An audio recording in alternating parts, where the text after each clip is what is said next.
Dear student, today we will discuss 7th class civics chapter number 1 on equality.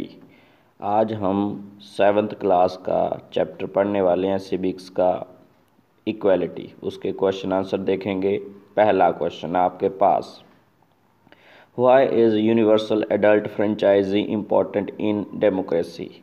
Democracy में वयस्क मताधिकार क्यों जरूरी है, वोट देने का अधिकार क्यों जरूरी है, वो तो आपको पता है। Universal adult franchise means that every person above the age of 18 have to right to vote. This is important to democracy because it is based on the principle of equality. It does not discriminate on the basis of social economic backgrounds. इसका सीधे मतलब है कि 18 साल से ऊपर कोई भी आदमी वोट दे सकता है। ये इम्पोर्टेंट इसलिए है क्योंकि ये इक्वालिटी के सिद्धांत पर आधारित है, यानी सब एक समान है, पहली बात। और दूसरी, ये किसी भी सामाजिक आर्थिक तरीके से लोगों के बीच में मतभेद पैदा ना करने की स्थिति पैदा करता है, यानी गरीब भी अमीर भी वोट देने के अधिकार से कोई वंचित नहीं कर सकता उनको, इसलिए ये इम्पोर्टेंट है। तो पहली बात क्या थी, इक्वालिटी पे बेस्ड है, और दूसरा डेमोक्रेसी। चलो हम अगले क्वेश्चन की ओर बढ़ते हैं। State any two ways in the which article 15 of Indian constitution addressed inequality. आप आर्टिकल 15 यानी संविधान के अनुच्छेद 15 के अनुसार बताओ कि कैसे इक्वालिटी को ये शो करता है। Answer, the two ways in which article 15 address inequality are as follows. Number 1, it prevent discrimination on the basis of religion caste। ये रोकता है मतभेद करने से, किसी की जाति धर्म के अनुसार उससे अगर मतभेद हो तो आर्टिकल 15 उसको रोकता है। दूसरी बात, it allow access to public place for all citizen irrespective of region caste gender economic status. ये भी चीज़ रोकता है कि किसी इंसान को पब्लिक प्लेस तक एक्सेस करने यानी उसको यूज़ करने से अगर कोई रोके तो उस इंसान को भी रोकता है। यानी आप पब्लिक प्लेस में जा सकते हैं, पार्क है या कोई कुआं है या जहां आप जाना चाहें वहां आपको कोई नहीं रोक सकता आपकी जाति लिंग के आधार पर आपको। तो बहुत आसान क्वेश्चन था, इसके साथ इमेज भी देखें। अगला question, who was Om Prakash Valmiki's experience similar to Ansari. आपने दो कहानियाँ चैप्टर में पढ़ी थी, उसमें एक अंसारी की थी और एक ओम प्रकाश वाल्मीकि की थी। तो इसमें ओम प्रकाश वाल्मीकि के बारे में देखते हैं। Both Om Prakash Valmiki and Ansari were subjected to discrimination हुआ था दोनों के साथ। अब ओम प्रकाश वाल्मीकि के साथ क्या हुआ था, Om Prakash Valmiki not allowed to sit other student in the classroom and was made to sweep the school and the playground only because of he was Dalit. Dalit होने की वजह से ओम प्रकाश वाल्मीकि को सभी बच्चों के साथ स्कूल में एक पंक्ति में नहीं बैठना अलाउ था, उसको दरवाजे के पास बिठाया जाता था, उससे ग्राउंड भी साफ़ किया जाता था, करवाया जाता था। और उन्होंने बाद में अपनी एक किताब लिखी है जूठन, उसमें ये बात का जिक्र किया है कि मेरे फादर एक बार ग्राउंड में आ गए, उन्होंने मुझे वहाँ से वो ले गए। तो अंसारी की बात कर लेते हैं, उनको रेजिडेंस नहीं मिल रहा था क्योंकि वो मुस्लिम थे। ये दो छोटी छोटी बातें थी। अगला क्वेश्चन बहुत इम्पोर्टेंट होने वाला है, why equality before law is important in democracy. Democracy में जो इक्वालिटी है क्यों इम्पॉर्टेंट है। डेमोक्रेसी का मतलब ही होता है इक्वालिटी। आओ हम देख लेते हैं। All person are equal before law, सीधी बात, सभी कानून के सामने एक समान है डेमोक्रेसी में। Means that every person from the president to a country to a person like Kanta has obey the same law. चाहे देश का राष्ट्रपति हो या फिर कांता जो घरों में काम करने वाला हो, कोई मजदूर हो, सबको एक ही कानून से ट्रीट किया जाएगा. That is a democracy. It is important in a democracy because democracy suggests that no one should be treated on unequal basis because of the wealth, caste, color, religion, gender.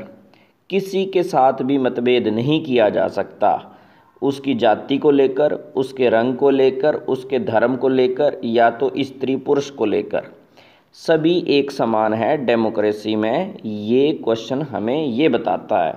Democracy होती क्या है? For the people, by the people, of the people. लोगों का लोगों के द्वारा और लोगों के लिए शासन डेमोक्रेसी होता है जिसमें लोग पार्टिसिपेट करते हैं. आओ अगला क्वेश्चन देखें. What is the meaning of the term universal adult franchise? आपको पहले ही पता है universal adult franchise mean right to vote to all adult citizen. 18 साल से ऊपर जो भी आदमी है, जो भी व्यक्ति है, उसको वोट देने का अधिकार है डेमोक्रेसी में. Both men and women without any discrimination. किसी भी भेदभाव के बिना सबको अधिकार है. Universal adult franchise symbolise the equality of all people and posted faith in the ability to all the people to elect their representatives. हर आदमी को एक अधिकार दिया है कि वो अपने प्रतिनिधि चुन सके. यानी अगर आप चुनाव में पार्टिसिपेट करेंगे तभी तो आप कोई चुन पाएंगे किसी आदमी को.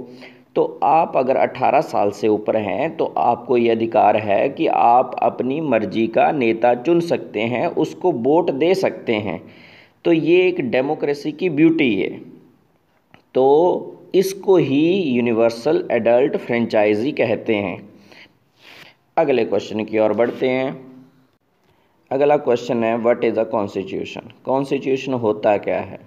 सीधे अर्थों में एक किताब होती है जिसके अनुसार देश को चलना होता है. एक नियमों की किताब होती है. आओ थोड़ा सा देख लें. A constitution is a statement of the basic principle and law of the nation, state और ग्रुप्स सच एज यूएस. इसका मतलब ये है कि किसी भी इंसान के लिए, किसी भी राज्य के लिए और किसी भी देश के लिए एक कानून की किताब होती है. क्या? Constitution. Another very common meaning of the Constitution is the principle makeup of all person. सभी आदमियों को एक समान बनाना ही कहीं ना कहीं Constitution है. If you have a strong Constitution, it means don't get sick very often. अगर आपके पास एक अच्छा संविधान है तो एक देश जुड़ा सा रहता है. वहाँ के लोगों को नियम कानूनों के अनुसार चलना होता है. हमारे देश के कॉन्स्टिट्यूशन की बात की जाए तो हमारे कॉन्स्टिट्यूशन दुनिया का सबसे बड़ा लिखित संविधान है. चलो अगले क्वेश्चन की बात करते हैं. Explain civil rights act of 1964. 1964 में एक सिविल राइट एक्ट आया था, उसके बारे में जानकारी दें. The civil right act 1964 provision discrimination on the basis of race, color, religion, sex and nation origin. एक देश में किसी भी व्यक्ति के साथ जाति, लिंग के आधार पर डिस्क्रिमिनेशन नहीं हो सकता. ये है सिविल राइट एक्ट 1964. ये अमेरिका में चला था क्योंकि गोरे काले का भेद था. अगला क्वेश्चन बहुत आसान है. What do you mean by midday meal program? Write any 3 benefits of this program. तो मिड डे मील योजना देश में चलाई गई है. कैसे कैसे देखें. द मिड डे मील योजना is wholesome freshly cooked lunch served to the children of the government and government aided school. हर किसी सरकारी विद्यालय में दोपहर का खाना जो फ्रेश बना होगा वो बच्चों को सर्व किया जाएगा। ये है गवर्नमेंट की मिड डे मील योजना। सबसे पहले तमिलनाडु में ये योजना चलाई गई, 2001 में चलाई गई। मिड डे मील योजना चलाने का अर्थ, इसका उद्देश्य क्या है? अवॉइड क्लासरूम हंगर, कई बार बच्चे भूखे रहते हैं, उसको अवॉइड करना, उनको खाना प्रोवाइड करना। इंक्रीज स्कूलिंग एनरोलमेंट, स्कूल में हाजिरी जो होती है बच्चों की उसको बढ़ाना, ज़्यादा से ज़्यादा बच्चे स्कूल में आएँ। इंक्रीज स्कूल अटेंडेंस, बिल्कुल। इम्प्रूव सोशलाइजेशन अमंग कास्ट, जातियों में जो भेदभाव है उसको भी कम करना। किससे? मिड डे मील योजना से। कैसे? हर जाति धर्म का बच्चा एक साथ बैठकर भोजन करता है। तो आप इन प्रश्नों को बहुत बारीकी से देखें, अभी याद हो गए होंगे, इनको दोबारा याद करें। ओके।